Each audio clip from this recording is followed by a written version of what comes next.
Homelessness continues to be a major issue in Philadelphia, notably on Kensington Avenue.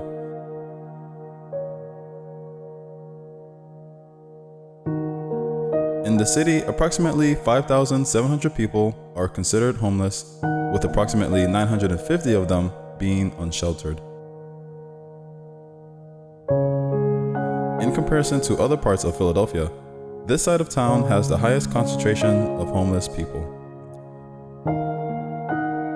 Homelessness is caused by a variety of factors, including poverty, inability to afford a place to live, and falling outside of the system, all of which makes meeting housing requirements more difficult.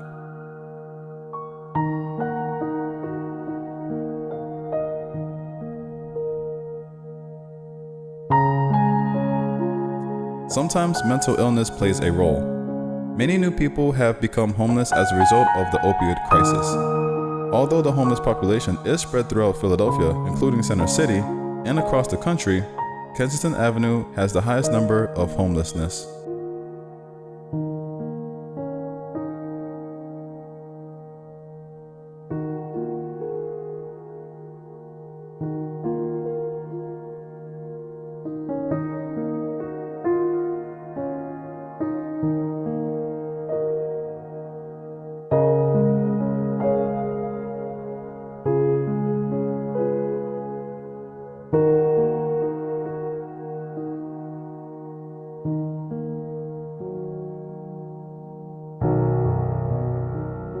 Being homeless or suffering from a mental illness is not a crime.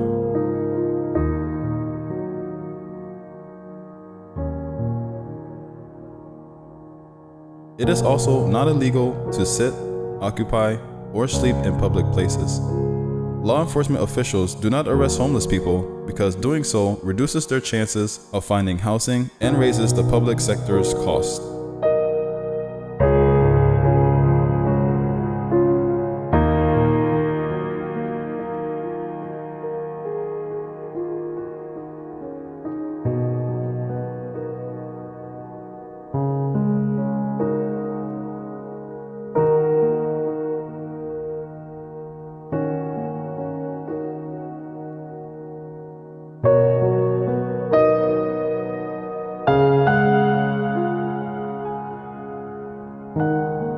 Law enforcement officers are always looking for ways to help those in need of a place to live, while also protecting the rights of residents, businesses, and visitors.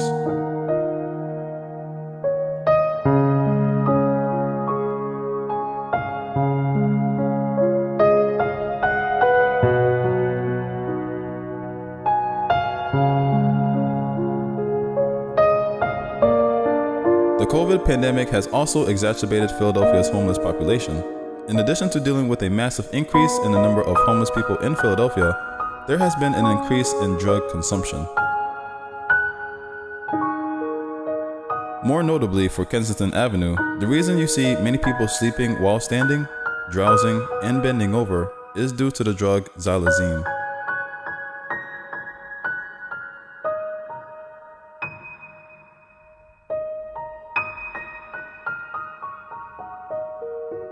Xylazine is a sedative with analgesic and muscle relaxant properties that are used in veterinary medicine.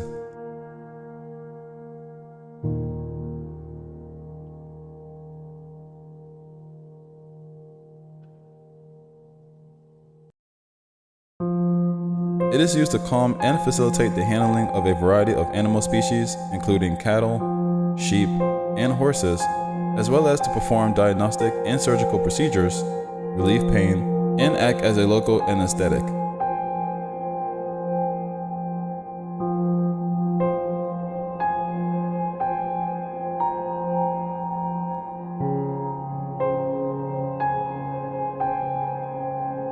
In Philadelphia, xylazine began to gain popularity in the mid-2010s. People who use and sold drugs allege that xylazine had become a highly sought-after substance and that it has become a much more common component of the local drug supply.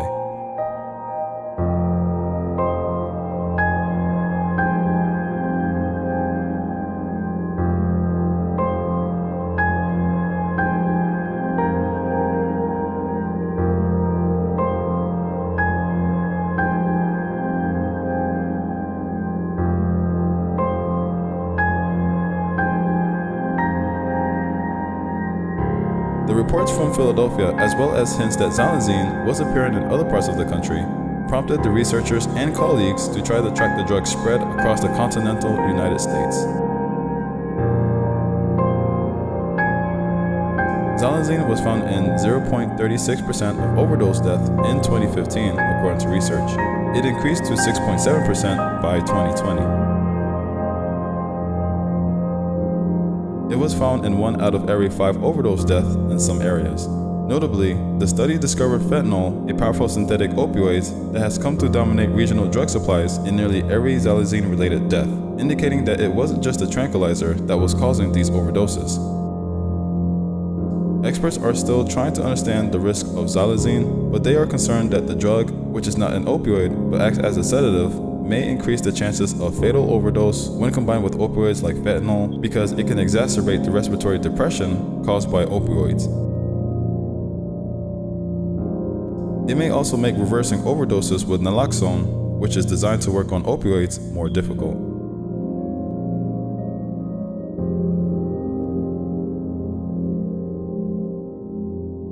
The drug overdose crisis in the United States has been steadily worsening and is now killing more than 100,000 people per year. Fentanyl, which was once primarily found in the supply of opioids such as heroin, is now more frequently found in stimulants such as cocaine and methamphetamine. Right now, the drug supply is a complete mess. The number of contaminants is out of control and is becoming increasingly difficult for researchers to keep track of them. What is happening now is people are not buying what they believe that they are buying, or they are unaware of what they are buying. Kensington Avenue in North Philadelphia is well known for its drug use and prostitution.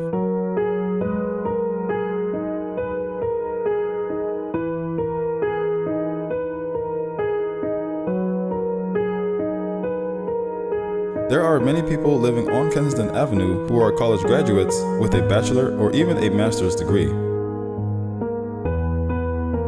Many people turn to drugs as a result of a variety of unfortunate events that has occurred in their lives, such as the loss of a significant other, a career, and more.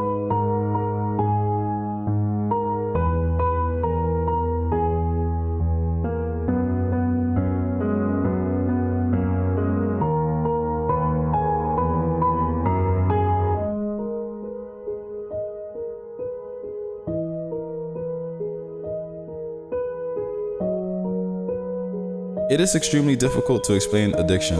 It can be difficult, especially as a concerned loved one, to explain to yourself and others how your child, partner, or sibling became addicted to drugs.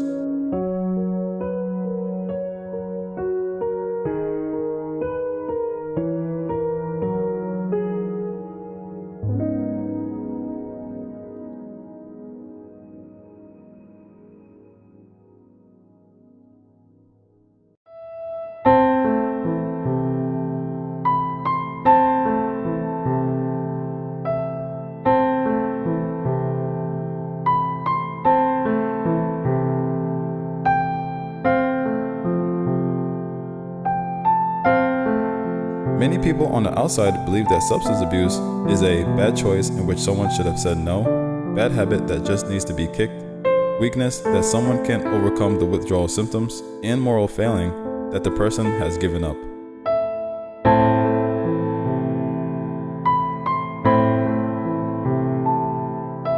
In reality, drug addiction is none of the above. It is a chronic brain disease that cannot be cured with a simple no or a change of mind.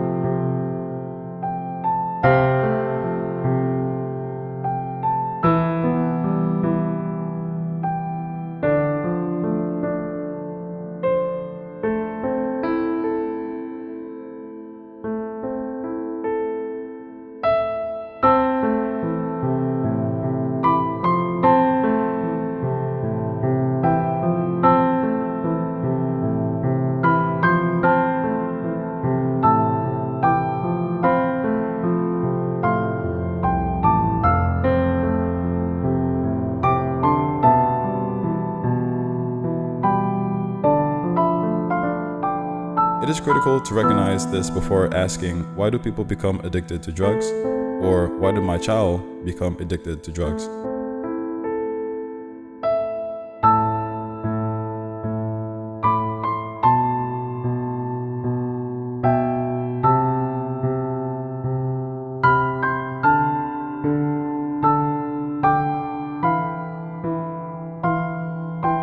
More than likely, you may have additional questions such as, how did this happen?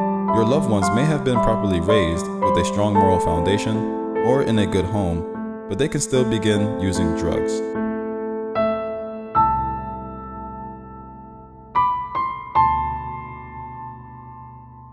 The truth is that people use drugs for a variety of reasons, and they become addicted for a variety of reasons. It is critical that for the individual not to blame themselves or the loved one before you have thoroughly investigated the situation. As concerned family members, we frequently wonder, why do some people become addicted to drugs while others not? This is a valid question, and many drug users don't believe they'll become addicted.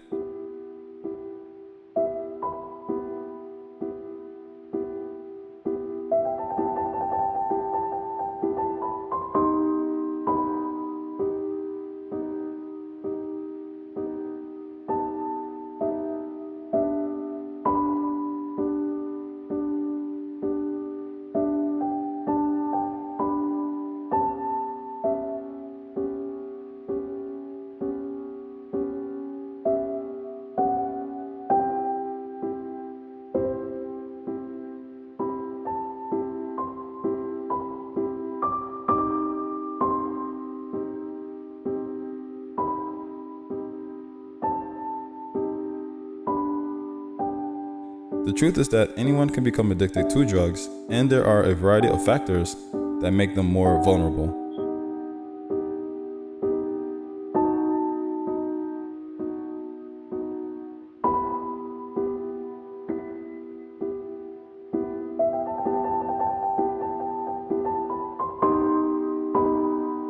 The following are some of the most common risk factors or potential causes of drug addiction.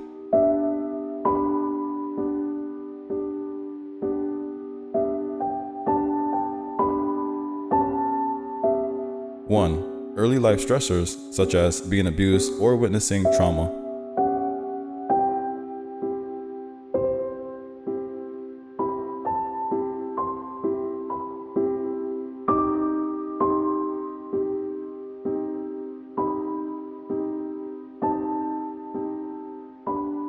2. Abuse, either physical or sexual, in the past.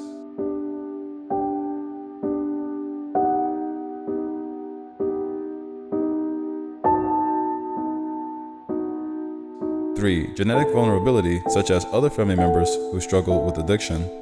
4. Prenatal alcohol or drug exposure while in the womb.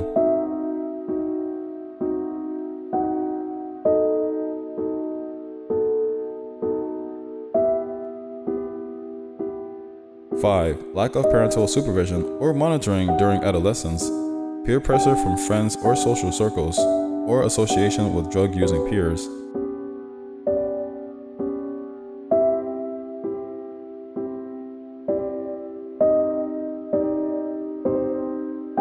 Mental health disorders such as depression and anxiety.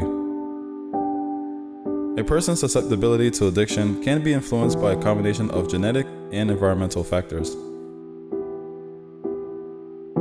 Genetics, according to National Institute on Drug Abuse, accounts for roughly half of a person's likelihood of developing an addiction.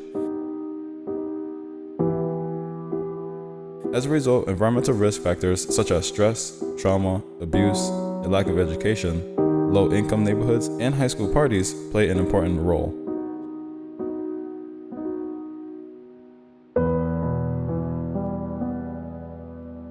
Adolescents who use drugs are more likely to develop a drug addiction behavior because their brain is still developing.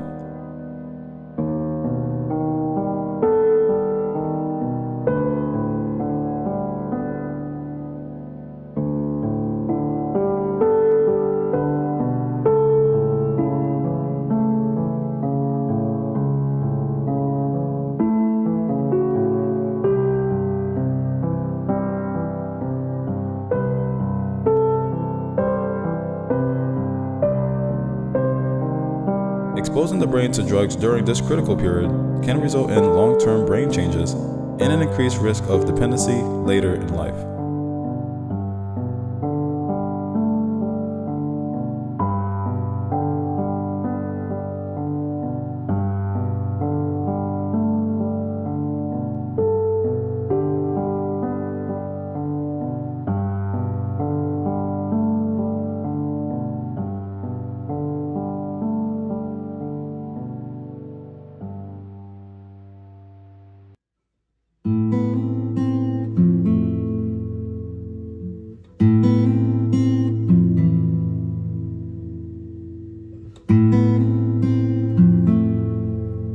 According to research, nearly 70% of adolescents who tried an illicit drug before the age of 13 develop a clinical addiction within the next 7 years. Those between the ages of 18 and 25 are also at high risk as their brains mature. In fact, 9 out of 10 people who struggle with substance abuse began using before the age of 18.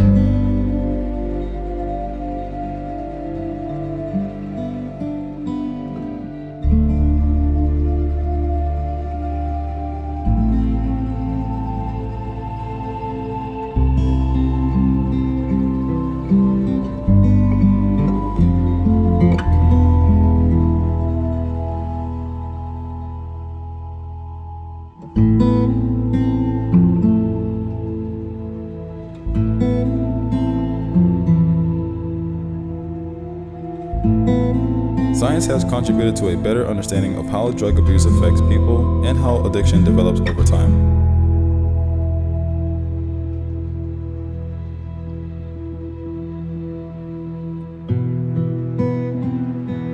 Researchers have been able to see how substance addiction works in the brain using imaging and other cutting-edge technology.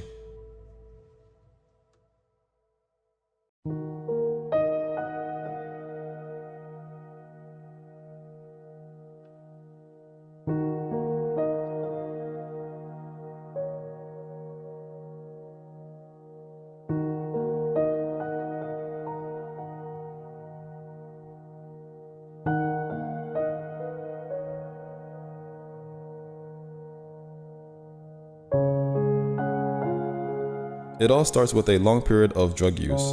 When a person uses drug on a regular basis, it alters the way the brain functions. Drug use becomes compulsive over time rather than recreational or voluntary. It is no longer a choice for them to use drugs, it is beyond their control. When a person uses drugs, the brain produces dopamine, a pleasure chemical.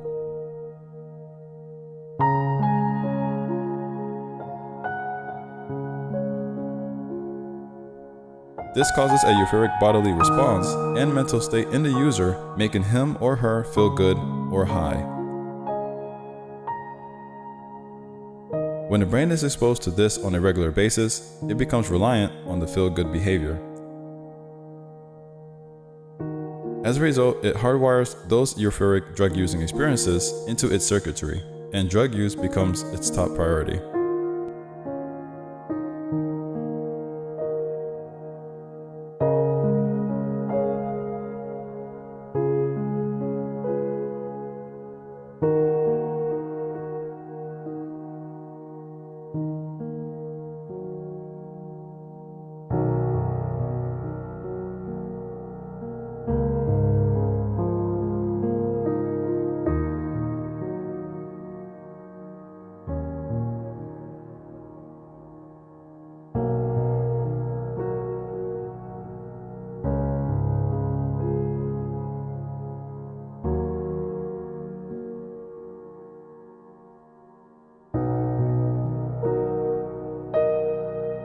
These are physical changes that will occur.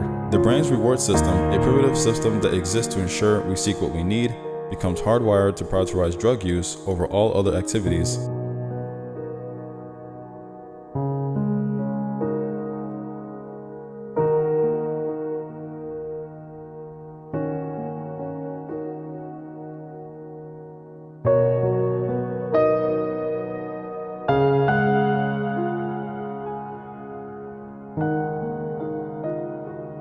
such as eating, sleeping, family, and academics.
Even when the drugs no longer provide pleasure to the user, which happens over time as the user becomes tolerant to them, the brain continues to push this need.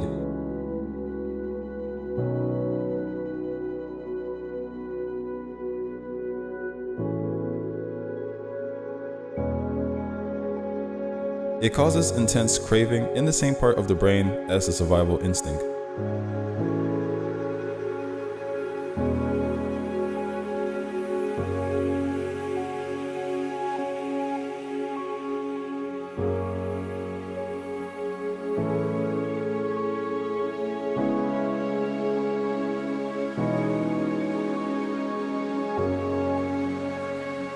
As a result, acting on these cravings, i.e. using drugs, becomes an overwhelming and desperate need.